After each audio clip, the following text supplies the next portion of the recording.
Brahim Ghezali et une cliente partagent leur vision de l'entrepreneuriat, mettant en avant l'importance d'une stratégie à long terme, de la passion et de l'adaptabilité. Ils insistent sur la satisfaction client, la transparence et la nécessité de se concentrer sur l'essentiel sans se disperser. L'entrepreneuriat est présenté comme un mode de vie qui allie liberté et rigueur. L'accompagnement et la transmission des compétences sont essentiels pour rendre les clients autonomes. L'éthique et l'authenticité priment sur les discours marketing. Ils soulignent également l'importance d'une gestion financière rigoureuse, en évitant les dépenses excessives et en garantissant une sécurité financière. Investir dans du bon matériel et dans les équipes permet d'assurer productivité et croissance durable. Bonjour à toi. Bonjour. Est-ce que tu pourrais te présenter un peu pour ceux qui ne te connaissent pas? Oui, donc je suis la fondatrice de 2 structures. Donc Talent Plus déjà, qui était vraiment dédié à l'accompagnement des artistes, donc production, diffusion, accompagnement sur de la réflexion, stratégie de billetterie. Et ensuite, une structure à part entière de billetterie. On accompagne tous les producteurs, les artistes dans les salles qui n'ont pas de billetterie. Donc pour ceux qui me découvrent, Brahim Ghezali, je suis le fondateur de l'écosystème Business Evasion. J'accompagne aujourd'hui des entrepreneurs et des dirigeants à automatiser et déléguer leur business au maximum, structurer, mettre en place des process, mais également faire en sorte vraiment que leur chiffre d'affaires puisse augmenter durablement, d'accord, sans se précipiter, avec quand même des marges qui sont bonnes, et de pouvoir vraiment derrière libérer du temps, pouvoir optimiser, pouvoir en fait mettre en place la bonne personne, pouvoir vraiment structurer, vraiment faire en sorte que le business puisse fonctionner mieux à notre service, qu'on puisse plus profiter finalement de notre vie et de tout ce qu'on a construit, tout simplement. Moi, ce que j'adore beaucoup avec toi, en fait, c'est que du coup, il y a vraiment une grosse expérience, vraiment avec une grosse qualité que tu apportes, et en même temps, un point commun que je vois vraiment les gens, tu vois, qui réussissent aujourd'hui dans l'entrepreneuriat et dans le business, c'est vraiment cette humilité. Alors, en fait, moi, ça vient d'une chose qui est très simple, c'est que je n'ai jamais voulu avoir de patron. Je n'ai pas eu trop le choix que de créer un business pérenne que je compte faire toute ma vie, en fait. Maintenant, les jeunes, ils sont plus dans on fait un business, on le développe, on en monte un autre et on reste quand même attaché à son premier business. Moi, après, c'est pas que je suis attachée à mon business, c'est que c'est un business passion. Ça ne me coûte pas de me lever le matin pour aller bosser, c'est un plaisir. C'est même justement le problème des chefs d'entreprise comme moi, c'est qu'on est un peu workaholic, quoi. Donc, où est la limite entre j'arrête de bosser, je prends du plaisir à bosser. Beaucoup d'entrepreneurs aujourd'hui sur les réseaux, ils sont tous en train de vouloir créer des business, faire 10 000 euros, 50 000 euros par mois dans les 3 prochains mois. Et en fait, ils veulent construire un truc, mais en fait, c'est que du court terme, quoi. Et aujourd'hui, le business nécessite quand même du long terme, de construire vraiment sur du long terme. Et du coup, toi, ça fait quand même 30 ans, bah, tu vois,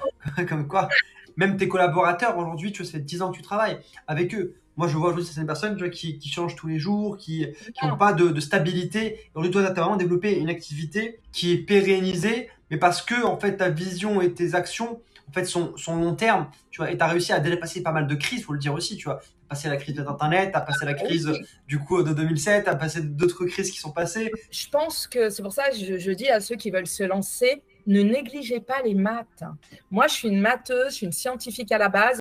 C'est qu'à un moment donné, il faut savoir faire quand même les business plans, les prévisionnels, se dire, OK, là, j'ai fait ça cette année, l'année prochaine, j'espère. Même si je ne suis pas dans mon quotidien à regarder des KPI, des chiffres toute la journée. Non, mais on sent son marché.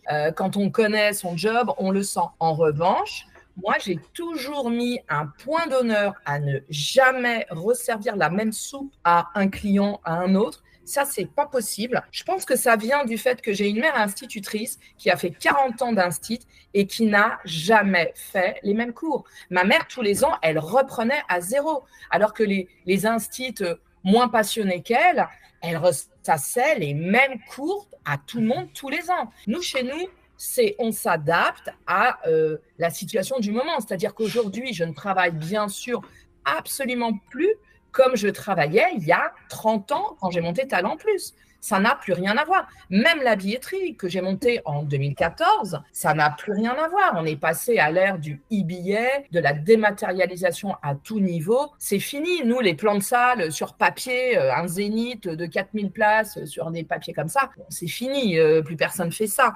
Mais du coup, il y a quand même des gens qui ne prennent pas le tournant du moment. C'est-à-dire qu'à un moment donné, il faut aller… Moi, les réseaux sociaux, ce n'est pas ma génération, mais j'ai des gens qui le font pour moi et qui font ça bien parce que c'est essentiel. C'est qu'à un moment donné, on ne peut pas faire que ce qu'on veut tout le temps. Mais par contre, La satisfaction client, avoir des outils intéressants. Nous, on a automatisé, bien évidemment, comme on était peu, on a créé beaucoup d'outils métiers. Et à nos clients, on leur donne aussi ces outils pour les rendre aussi compétents. Je pense que l'intérêt dans un job, c'est pas de faire croire à son client qu'on est essentiel, qu'ils peuvent pas se passer de nous pour le garder. Moi, je considère qu'on rend les gens intelligents et plus vous leur donnez, plus vous les faites monter en sensation sur leur business, ils comprennent mieux et tout. Et bien évidemment, ils vous sont reconnaissants. En fait, aujourd'hui, c'est pas d'être nécessaire et finalement qu'ils puissent pas faire que ce soit sans toi. Si tu les éduques et tu les montes, parce que quand tu les montes, après c'est eux qui te reviennent vers toi et qui sont prêts à aller plus loin avec toi, qui sont prêts à s'engager avec plus avec toi parce que tu les as déjà aidés en fait.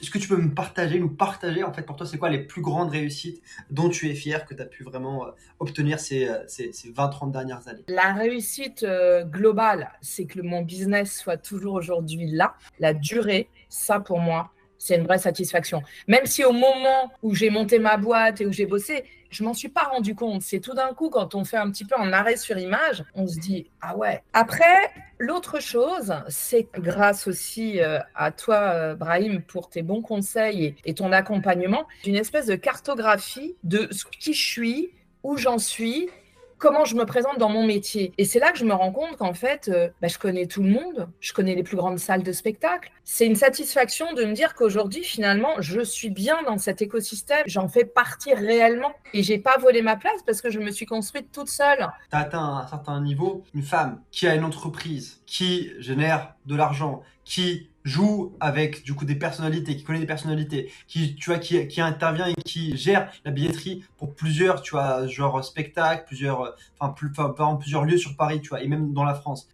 Tout ça, et aujourd'hui que tu as envie en plus de ça, on en parle, tu vois, ensemble, pour aller plus loin, pour aller toucher tout le plan national, tu vois. C'est quand même genre un rêve que beaucoup de gens aujourd'hui, tu vois, quand tu les vois genre dans leur vingtaine, dans leur trentaine, ou même parfois des plus jeunes, tu vois, c'est un peu leur rêve qu'ils aimeraient obtenir pour vraiment pouvoir se dire ok en fait c'est moi la propre patronne, c'est moi qui décide de ce que je veux, tu vois, qui aime ce que je fais aussi, tu vois, parce que aujourd'hui ton business, ton travail c'est un truc que tu aimes aussi, tu vois, c'est vraiment cette liberté peut-être aussi de voyager, t'as des moments où tu as dû évidemment voyager, tu vois, c'est toute cette partie là qui est aussi un gros succès pour toi. Qu'est-ce que tu dirais à quelqu'un finalement ou à toi-même?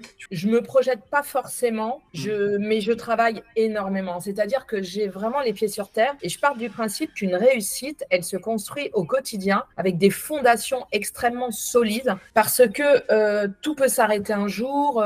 Il n'y a rien d'acquis en fait. Moi, je suis toujours partie du principe qu'il n'y avait rien d'acquis. Un client, je me dis jamais, ah lui, il a acquis pour la vie. Mais jamais, jamais je me suis dit ça dans mon business. Et je me le dirai jamais. Parce que ça veut dire qu'on devient, ça y est, c'est la fin, quoi. C'est qu'on se met en roue libre et qu'on se dit, ouais, c'est bon, allez, les gens, ils viennent tous. Non, non, non, non. Les gens, ils vous suivent quand vous êtes bon, quand vous êtes performant. À un moment donné, ils viennent pas pour votre gentillesse. Hein. Ça, c'est dans la vie perso. C'est sûr que nous, on a un métier où les gens, il y a de l'humain, beaucoup d'humain, parce que c'est un métier un peu cool. Mais du coup, je dirais aux jeunes et aux gens qui veulent monter des business, déjà, de bien étudier avant de monter un business. Il faut quand même faire du benchmark, il faut faire l'étude de marketing. On voit où il y a des niches, où il n'y en a pas.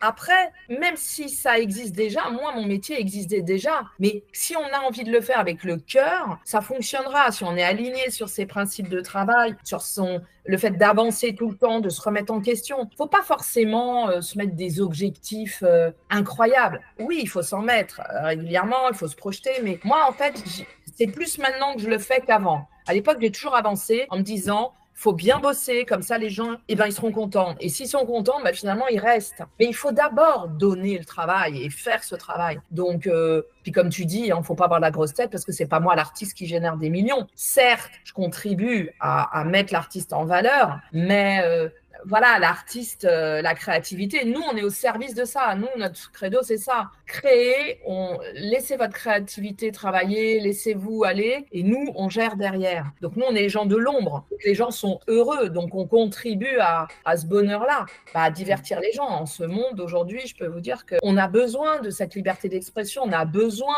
de pouvoir faire autre chose que le métro, boulot, dodo. Donc, notre métier de spectacle vivant, j'insiste. Là, par rapport aux personnes qui se lancent, qui veulent se développer, dans leur business, c'est une chose, mais il y a également ceux parfois qui se sont déjà lancés, tu vois, en particulier les entrepreneurs ou les entrepreneuses qui sont en train de se développer actuellement, et que tu as dit un truc pour moi hyper important, parce qu'aujourd'hui c'est un truc qui est totalement oublié et qu'on voit pas du tout sur les réseaux, mais c'est les fondamentaux en fait. Satisfaire le client, travailler, tu vois, que le travail soit bien fait, d'aimer ce qu'on fait, d'être aligné, d'authenticité, tu vas apporter de la qualité, tu vois, derrière les clients, bah, quand c'est qualitatif, en fait, ils reviennent. Tous ces trucs-là, en fait, pour moi, tu vois, on parle de fondamentaux dans le business, d'automatiser un maximum, toutes ces choses-là, trouver les bonnes personnes autour de soi, s'entourer, travailler sur le long terme, tu vois, tous ces trucs-là, pour moi, c'est des fondamentaux qui aujourd'hui sont beaucoup oubliés. Parce que si tu veux aller chercher plus de résultats, t'as pas les fondamentaux, en fait, ton panier, c'est un panier troué, en fait. Genre, tu fais entrer des clients, mais les clients, à la fin, ils sont pas contents et ils partent, et en fait, et c'est pas. Quoi ça sert, en fait, tu vois. En fait, finalement, tu fais un pic, et tu redescends direct après. Non. Pour toi, aujourd'hui, c'est quoi, à quel point c'est important et qu'est-ce que tu aimerais dire, tu vois, à des personnes qui sont moins développées ou bien, en tout cas, qui sont sur le chemin, tout simplement, et qui peut-être ne se rendent pas forcément compte de l'importance de ces fondamentaux et qui vont peut-être être un peu, tu sais, je sais pas si tu connais ce syndrome de l'objet brillant. En fait, les gens vont trouver des idées et tout un peu partout, et en fait, ils vont jamais être cadrés sur vraiment l'essentiel, en fait, tu vois. Moi, je trouve qu'il faut être hyper clair dans ce qu'on va faire pour les clients et que tous les différents moments d'intervention qu'on amène à nos clients, donc notre business, ils soient notés noir sur blanc dans un contrat pour que le rapport avec le client soit très clair. Donc, pour tel tarif, je vous fais ça, ça, ça. Ah, vous voulez plus? Ah bah ok, alors on va en rediscuter. Donc, il y aura un supplément parce que cette partie-là demandera beaucoup de ressources, beaucoup de travail, tout ça. En fait, il faut juste faire ce qu'on dit et dire ce qu'on fait, en fait. Pour moi, il n'y a rien de tel que la nébuleuse. Être nébuleux, ça laisse un sous-entendu d'arnaque. Et l'objet brillant, parlons-en. Oui, il y a des gens, ils ont des beaux PowerPoint avec des belles présentations, mais derrière, il n'y a pas d'authenticité. Donc, il ne faut pas se fier à un beau site. Moi, mes sites, ils ne sont pas forcément extraordinaires. Je pense qu'il y a l'essentiel. Oui, on peut toujours les refaire, mais à un moment donné, il vaut mieux s'attacher à un bon discours, à des collaborateurs qui ont les bonnes valeurs pour vous représenter et pour faire le job que vous promettez à vos clients. À un moment donné, il ne faut pas se perdre dans des choses inintéressantes et se perdre, quoi. Il y a des fondamentaux qu'il faut respecter, c'est-à-dire quand on a un client, qu'on liste ce qu'on propose de faire, on le fait et on lui fait un reporting, c'est-à-dire qu'on dit voilà, on avait dit ça, bah c'est fait, voilà, on avait dit ça, top. Ensuite, la facturation est faite en conséquence. Moi, quand je signe des contrats, je fais des facturations mensuelles. À chaque fois, voilà, on sait où on en est. Être clair, en fait. Si on est clair, les gens, bah, il n'y a pas d'embrouille. Si on est nébuleux, ah bah, c'est là où commence, on se pose la question, on se dit, ah bah, c'est pas très clair, ah bah, tiens, je vais peut-être aller voir ailleurs, hein, parce que là, ça me paraît pas très clair. Hein. Et aussi, très important, évoluer, toujours évoluer, avoir des meilleurs outils. Moi, j'avoue, l'automatisation, bah là, je n'ai pas encore tout fait. Il y a encore des choses qu'on discute justement ensemble, Brahim, où je me dis, bon, là, c'est pas assez. J'ai, on va dire, une bonne base de fondamentaux qui sont carrés, mais le process, c'est tout le temps qu'il faut le faire. Et il faut le faire à des moments de l'année où c'est creux. Moi, je sais que ma période creuse, c'est en ce moment. C'est-à-dire juin, juillet, août, c'est là où je peux réfléchir. Pendant l'année, on ne peut pas réfléchir. Il faut avoir anticipé. Donc, les outils, ça ne se crée pas en pleine saison, parce qu'alors là, vous prenez du retard, les délais ne sont pas tenus. Bah non. Il y a plein de problèmes en fait que les gens rencontrent justement parce que, tu vois, comme tu dis, tu vois, il n'y a pas les bonnes fondations, il n'y a pas les bonnes structures, mais aussi,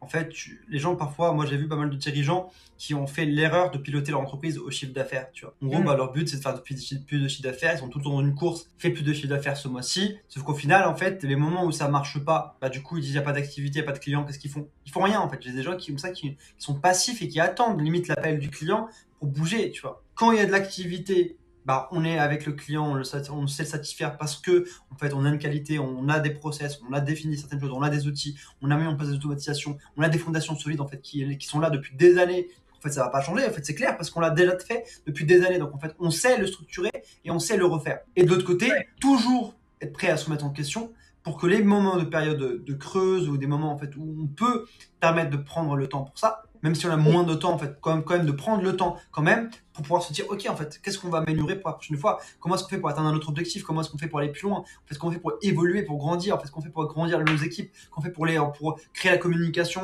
plus connectée? Comment on fait peut-être mettre en place des réunions ensemble? Comment on fait pour faire en fait que chacun puisse trouver sa place? Comment on fait pour donner les bons outils aux équipes, comment on fait pour les garder, tu vois, c'est tous ces éléments-là finalement, Alors, qui font la différence. pour moi, oui, c'est très très important. Je n'ai jamais fait de pub. Pourquoi? Parce que quand on travaille correctement, c'est vos clients qui vous font de la pub. Alors, je dis pas que c'est bien. J'ai peut-être eu la chance aussi avec moi là-dessus. Il faut savoir être RP. Moi, par contre, j'ai toujours dit à mes collaborateurs, quand je sors, on me voit, on m'entend. Je sors utile. C'est-à-dire quand je vais aller en soirée, une avant-première et tout, je vais aller voir tout le monde. Dire, oui, on occupe le terrain. En fait, il faut être malin, mais sincère en même temps. C'est-à-dire, quand on va à une soirée, il faut être à l'écoute des gens, voilà. Après, c'est selon sa personnalité. Moi, ça ne me coûte pas d'être comme ça parce que j'aime bien parler aux gens, savoir comment ils vont, leurs projets. Ah, ça a l'air intéressant. Et du coup, ça nourrit mon imaginaire et je leur donne des conseils. À ce moment-là, je fais, ah, mais c'est super. Bah, tiens, tu devrais faire comme ça, comme ça. Ils me disent, ah, mais on ne pourrait pas se voir. Ah, bah, avec plaisir si on peut en parler. Et c'est pas fait pour démarcher le client. C'est fait parce que j'aime échanger. Donc, à un moment donné, il ne faut pas non plus toujours vouloir, on voit quelqu'un, ça y est, il faut absolument qu'on signe avec lui. Non, il faut être naturel et par contre, il faut être compétent, quoi. Il faut connaître son business. Il ne faut pas être avare en conseil. Comme ça, les gens, ils se sentent rassurés. Ils se disent, ah bah tiens, oui, elle connaît son job, on peut peut-être la consulter. Par contre, quand on me consulte, en général, les gens ne repartent pas bredouille et je sais que c'est un client futur. En Donc, fait, tu connais en fait tous les éléments en fait à donner à tes clients pour qu'ils soient contents, qu'ils puissent passer à l'action, qui en fait en gros c'est en fait plus tu es présente auprès d'eux et plus ils sont présents auprès de toi au final, quoi. bah oui, et puis en plus, nous, on fait du partage de compétences d'un client à un autre. On dit, ah bah tiens, à tel moment, on avait testé ça, ça avait pas mal marché. Bah nous, notre force, c'est d'être multi-clients, c'est-à-dire multi-producteurs, multi-lieux, multi-villes. On travaille au national, dans des petites jauges, des grandes jauges, des clients qui font de l'humour. On va de l'humour en passant par la comédie musicale, le MMA, le sport de combat, le MMA, l'hypnose. En fait, il faut être pluridisciplinaire. Il faut pas. La surspécialisation, pour moi, c'est un danger parce qu'on se sclérose. Si on arrive à faire grandir notre client, bah, il grandit avec nous. Quand on a des fondations, quand on connaît son métier, on ne peut pas avoir peur, en fait. En fait, ça se fait naturellement parce que ça fait partie de toi, hein. Tu vois, c'est limite, c'est partie de l'ADN en fait d'entreprise. Plus toi t'évolues dans l'activité, dans ton expertise et que t'accompagnes tes clients à évoluer avec toi, à grandir avec toi, en fait, t'as des étapes, tu vois, d'évolution. Et le point, c'est que quel que soit le client, en fait, quelle que soit son étape d'évolution, en fait, tu sais le prendre par la main à son niveau pour le faire passer à la next step, à la prochaine étape, tu vois. Et au final, quand tu l'as aidé à la prochaine étape, en fait, bah, derrière, il a envie d'aller encore plus loin, tu vois. Et c'est un peu ça, en fait, le processus aujourd'hui, tu vois, qui est important. Et ce qu'il faut hyper important de le rappeler, c'est ce que je vois malheureusement l'erreur beaucoup chez beaucoup d'entrepreneurs dirigeants. L'entrepreneuriat et le business, c'est avant tout une expérience humaine.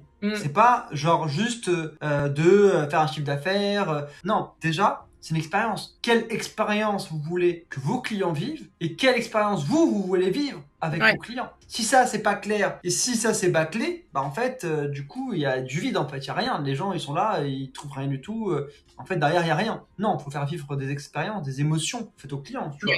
Et après, il y a aussi une chose que les entrepreneurs n'ont pas toujours. Dès qu'il y a de l'argent, alors, ils s'emballent un peu, hein. Moi, j'ai jamais fait ça. Moi, pendant des années, on se payait. Moi, j'avais à peu près le même salaire que mes employés. Ce qui est hyper important, c'est qu'il faut avoir un tableau de bord mensuel où on vérifie ses charges fixes. On a le chiffre d'affaires qui peut être variable. Et ensuite, on a les rentrées. Alors, les rentrées, on sait à peu près, OK, ce qui va rentrer, on le sait d'une année sur l'autre, on voit comment ça fonctionne. Mais ce n'est pas pour autant qu'il faut s'emballer. Et moi, ce que j'essaye toujours de faire, c'est de me dire, OK, le chiffre d'affaires, c'est bien, mais ça ne veut rien dire un chiffre d'affaires. Ce qui compte, c'est la marge. Donc, la marge, il faut au maximum la rentabiliser, l'optimiser, dire, bon, là, OK, qu'est-ce qui sont mon modèle économique, c'est quoi? Je gagne où? OK. Bon, bah là, sur ces leviers-là, il faut trouver comment améliorer. Donc, des fois, les gens ont tendance à un peu s'emballer parce qu'il y a une bonne année. Non. Et moi, il y a une garantie que je donne à mes employés, c'est que je leur garantis toujours au moins 6 mois de salaire. Si jamais il se passe un truc, il y a 6 mois de salaire pour qu'ils puissent se retourner. Et voilà. Il faut être très bon. Moi, j'ai plusieurs niveaux dans l'accompagnement parce que je travaille beaucoup avec des dirigeants et fait des entrepreneurs. Et du coup, aujourd'hui, j'essaie de toucher aussi des gens qui, on va dire, qui ont peut-être moins de moyens, peut-être qui en fait ne savent pas et connaissent pas, peut-être qui découpent, peut-être qui sont plus débutants. Je dois leur apprendre vraiment les fondamentaux, tu vois, qui sont plus réduits dans une formation. La première chose que je leur explique dans le premier module, première chose, est-ce que tu as un tableau prévisionnel et est-ce que tu as tes chiffres, tes calculs de marge, tes charges fixes, tes charges variables, en fait, combien est-ce que tu as? Est-ce que tu peux les réduire? Est-ce que tu peux les optimiser? Est-ce que tu peux faire se mettre de l'argent de côté? Est-ce que ta trésorerie, elle peut gérer le coût? Est-ce que tu peux l'augmenter? Comment est-ce que tu peux l'augmenter? Tu vois, c'est toutes ces questions-là qui doivent être précis. C'est pas de la théorie ou de tiens, parce que j'en vois plein, tu vois, des mecs qui gagnent de l'argent et en fait ils ont l'impression d'être le roi du monde et tu vois qu'ils commencent à avoir l'ego, tu vois, surdimensionné, qui se disent ok c'est bon, en fait je sais tout parce que j'ai réussi à faire un mois ou genre une année incroyable, de se relâcher, ils commencent à se mettre en roue libre et tout le fruit de leur travail se fait bouffer. Pourquoi? Parce qu'en fait l'argent à dépenser ça va très très vite. Si tu fais du chiffre d'affaires, du résultat et tu sais pas gérer ton argent, bah ton argent elle disparaît et elle fond très rapidement. Et ça c'est des fondamentaux aussi qui sont essentiels pour ton entrepreneur et dirigeant. Avant même d'aller chercher à faire plus de chiffre d'affaires, si tu sais pas maîtriser, moi j'ai vu aussi même des gens qui faisaient du chiffre d'affaires qui étaient en négatif en termes de marge. Ils perdaient de l'argent parce qu'ils voulaient juste faire du chiffre d'affaires, parce qu'ils devaient payer leur trésor. Ils n'avaient plus de trésorerie, donc ils voulaient signer des clients absolument. Les clients, bah du coup ils avaient du mal un peu à négocier parce que le prix, voilà, ils négocient le prix et à la fin ils n'ont pas la marge. Le coût, il augmente pas comme prévu parce qu'ils n'avaient pas prévu ça, mais du coup il y a des coûts supplémentaires. Et voilà, ils finissent avec plus de chiffre d'affaires et moins de marge. Ah ouais, non, mais c'est clair. Et après, il faut aussi prendre les bons prestataires pour t'accompagner. Par exemple, moi, je vois, j'ai un copieur, donc j'ai un leasing avec un copieur. J'ai un système IP pour le téléphone, c'est-à-dire que moi, sur mon portable, mon bureau, il sonne sur mon portable aussi, quoi, ainsi que sur tous mes salariés. Ce qui fait que mes salariés, quand ils sont en déplacement ou même quand ils sont en télétravail, bah, ils sont connectés. Il y a une personne, si ça ne marche pas, il y a une personne pour appeler. Pour les ordinateurs, c'est pareil. Moi, j'achetais régulièrement des ordis et c'est pour dire comme quoi on peut se remettre en question tous les jours. Il faut donner aux employés les possibilités de ne pas être en panne. C'est-à-dire que moi, si ils n'ont pas d'ordi, ils ne peuvent pas travailler. Donc, je perds de l'argent tous les jours. Donc, c'est ça aussi. Il faut pas lésiner sur des choses utiles. Il faut savoir la priorité, le matériel prioritaire. Avoir un bon réseau Internet, et oui, c'est essentiel. En plus, en entreprise, ça s'amortit. Donc, du coup, c'est lisse, ça se lisse. Et ça, je dirais, c'est quand même, on n'y pense pas forcément. Il ne faut pas se mettre en roue libre, il y a toujours des trucs à améliorer. Il y a deux choses, il y a le bon matos et bien s'occuper de ses équipes. C'est-à-dire, quand on peut donner des primes, on donne des primes. Quand on peut améliorer pour leur retraite avec l'article 83, moi je verse 5% de leur salaire. Ils ont des tickets resto. On essaye de faire que les salariés soient bien. Il faut les payer correctement. Sans eux, on n'est rien. Faut être très clair. Moi, j'ai bossé 15 ans toute seule. Et maintenant, j'ai bossé 15 ans avec eux. Donc, c'est sûr que je bosse pas pareil maintenant que je suis entourée. Mais les 15 premières années, si j'avais pas cravaché toute seule, ben, je serais plus là. Investir et fidéliser ses salariés, c'est la clé, on va dire, en fait, de vraiment les garder, vraiment les engager. J'ai vu, en fait, je suis intervenu la dernière fois, directement dans tes bureaux à Paris, et en fait, tes équipes sont vraiment engagées. En fait, ça se voit, ça se sent. En fait, ils se battent, ils se mettent vraiment corps et âme dans l'entreprise. Tu vois, parfois, tu vois, ils sont vraiment, tu vois, là tout le temps, ils ont vraiment envie de faire réussir les choses. Et limite, enfin, ça se sent, ils sont vraiment impliqués. Tu sens que ça les touche. Tu vois, donc vraiment leur donner tous les moyens pour leur faciliter le travail, en fait, pour leur donner envie d'aller donner plus. En fait, d'ailleurs, j'avais certains membres de ton équipe qui disaient justement, moi, j'adore travailler ici. En fait, c'est juste pour ça. Je suis hyper content tous les jours. Tu vois, tous les jours, je me réveille, je vais travailler, je suis content, je fais mes petits trucs, mes petits fichiers Excel, mes trucs. Tu vois, je suis hyper content. Tu vois, et ça fait vraiment plaisir parce que du coup, tu fidélises tes équipes. Tu vois, et derrière, ils te le rendent. Il y a des coûts parfois qui sont cachés, parfois que les entrepreneurs et dirigeants ne se rendent pas forcément compte, qui pensent faire des économies parce qu'ils vont dire ouais mais je vais pas payer un abonnement, je vais pas payer ceci, je vais pas faire cela. En fait, sauf que derrière ils voient pas le coût en fait caché qui peut être des pertes d'opportunités, des pertes de motivation, des pertes d'argent liées à certains clients, tu vois, des pertes de, enfin il y a plein de pertes et malheureusement j'ai remarqué qu'il y a beaucoup de gens qui avaient besoin de se prendre des gifles par la vie, qui avaient besoin de payer le prix et de galérer pour, au bout de plusieurs années, de se rendre compte, bah, en fait, j'aurais dû le faire. Je devrais faire ça différemment. Je devrais faire appel à un meilleur prestataire. Je devrais faire appel, du coup, à du meilleur matériel, comme tu disais. Je devrais faire appel, en fait, du coup, à des meilleures personnes dans mon équipe.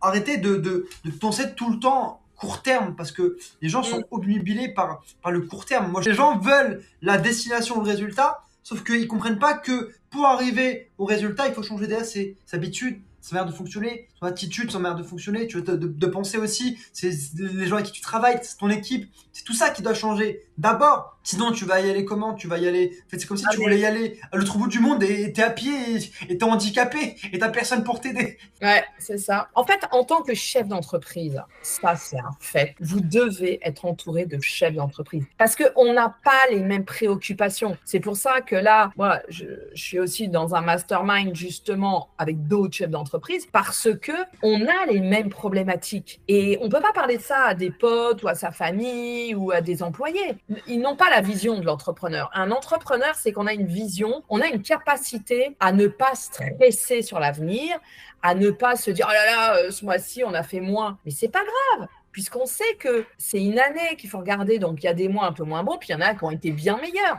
Donc, il faut vraiment avoir l'autoroute comme ça en vision. Moi, je suis toujours un peu en 180 à pouvoir me dire « Ok, là, je suis bon, je suis dans mes standards ». Après, je peux encore améliorer. Et c'est en affinant après qu'on grandit. Et ce que je veux dire, c'est que c'est tout le temps qu'on doit se former, nous, les chefs d'entreprise. Il y a plein de trucs organisés par la BPI aussi, où on peut rencontrer des experts qui parlent de leur métier. Il faut s'intéresser à plein de choses. Moi, je m'intéresse à plein de trucs qui n'ont rien à voir avec le spectacle vivant. Je pense que le succès d'un chef d'entreprise, il vient quand il s'informe, il se forme, il boutine, et aussi, il fait du sport. Moi, je fais beaucoup de sport. Parce que c'est hyper important pour la lucidité. Quand on a plein de trucs et qu'on n'a pas forcément l'outil rêvé pour les to-do list, on a un cerveau. Mais le cerveau, des fois, il fume. Donc, on compense. Mais si on ne fait pas de sport et qu'en plus, on a un brouillard devant nous, donc le sport permet de ça. Ça n'empêche qu'il faut trouver les bons outils et toujours s'améliorer là-dessus. Mais voilà, je dirais, il faut être curieux. Il faut vivre avec son temps et se former tout le temps. De toute façon, comme on dit, il faut investir soi-même. Des formations d'entreprise, comme tu proposes, tout ça. Même moi, ça fait 30 ans que je fais ça, et ben c'est important de le faire encore. On s'en rend compte. Investissez en vous en tant qu'entrepreneur et dirigeant. C'est pas une option, c'est nécessaire parce que ça vous fait grandir, ça vous fait évoluer, ça vous fait voir des nouvelles choses. Ça, c'est déjà la première clé que tu as dit, justement par rapport à ton expérience, tu vois. C'est essentiel. Tu apprends toujours et tu dois te former. Si tu formes pas, si tu t'éduques pas, si tu n'investis pas en toi, si tu n'investis pas dans ton entreprise, personne ne va le faire à ta place. Tu vas te retrouver bloqué à un moment. Et ce blocage va être lié parfois au manque d'informations, de connaissances, etc. Enfin, vraiment de certaines choses que tu aurais pu éviter si tu avais été bien formé, que tu avais vraiment été constamment en fait ouvert à apprendre et à découvrir de nouvelles choses. Il faut s'entourer de gens, d'entrepreneurs, de dirigeants qui ont d'autres résultats, tu as d'autres carrières, d'autres objectifs, mais qui ont parfois aussi d'autres trucs communs, tu vois, et de vraiment pouvoir s'enrichir grâce à ça. Pour moi, c'est essentiel. Et tu sais, je parle beaucoup, moi, de travailler sur son business plutôt que dans son business. Et parfois, il y a des gens, tu vois, qui comprennent le concept, mais ils n'arrivent pas vraiment à préciser le truc. Le quotidien, l'équipe le gère, ça se développe et le système le gère. Les automatisations mettent ça en place et ça tourne, qu'on soit là ou pas, et que nous, le but, c'est qu'on puisse grandir en s'éduquant, en travaillant sur le business. C'est quoi? C'est travailler sur nous pour travailler sur le business, pour pouvoir s'éduquer, investir dans le business, dans l'activité, se former, s'entourer de mieux, peut-être trouver de nouveaux collaborateurs, de nouveaux associés, de nouveaux investisseurs, de nouveaux partenaires, tu vois. C'est ça qui fait que l'entreprise et les entreprises qu'on a puissent grandir, en fait. Je suis très affective dans mes relations et tout ça. Et des fois, on a des partenaires de vie qui sont importants, par exemple un comptable, je sais pas, des partenaires, des prestataires qu'on choisit et tout. Et des fois, on n'ose pas leur dire que ça va plus, quoi. Moi, j'ai eu ça à vivre avec mon ancienne comptable que j'adorais. Mais à un moment donné, je me sentais plus en sécurité parce que je pense qu'elle pouvait plus satisfaire mes attentes parce que, voilà, on était plus, elle était plutôt à la fin de sa carrière et moi j'avais envie de tout exploser encore et ça a été dur de dire les choses, mais il y a des fois, il y a des moments où il faut dire les choses et c'est difficile. Et vraiment, c'est un conseil ou prendre de la hauteur. Et pour prendre de la hauteur, de travailler avec d'autres entrepreneurs, c'est hyper important parce que la réussite des autres vous fait grandir. Je suis tenue par mon tempérament de vouloir faire bien, d'être très bonne élève, de vouloir toujours satisfaire les clients et tout ça, ce qui fait qu'après, ça fait du bouche à oreille. Donc voilà, on est efficace là-dedans. Mais après, c'est vrai qu'il faut avoir le recul. Et des fois, même par rapport à ses salariés, des fois, il faut arriver à dire des choses qui ne sont pas toujours évidentes à faire passer. Mais il faut être diplomate, il faut travailler sur notre émotionnel, être gentil, mais ferme. On ne peut pas vous en vouloir d'être un peu dur, mais quand vous êtes juste, c'est ça. Et que c'est vérifié, que c'est vraiment... que la personne, quand vous dites, bah, écoutez, on va arrêter la collaboration pour telle et telle raison, parce que je me sens pas à l'aise avec ce que je veux faire, merci de le comprendre, merci de l'accepter, et on va se quitter en bons termes. Voilà, c'est très dur. Moi, souvent, quand je dois faire ça, j'ai la boule au ventre, mais c'est essentiel, sinon vous pourrissez la vie.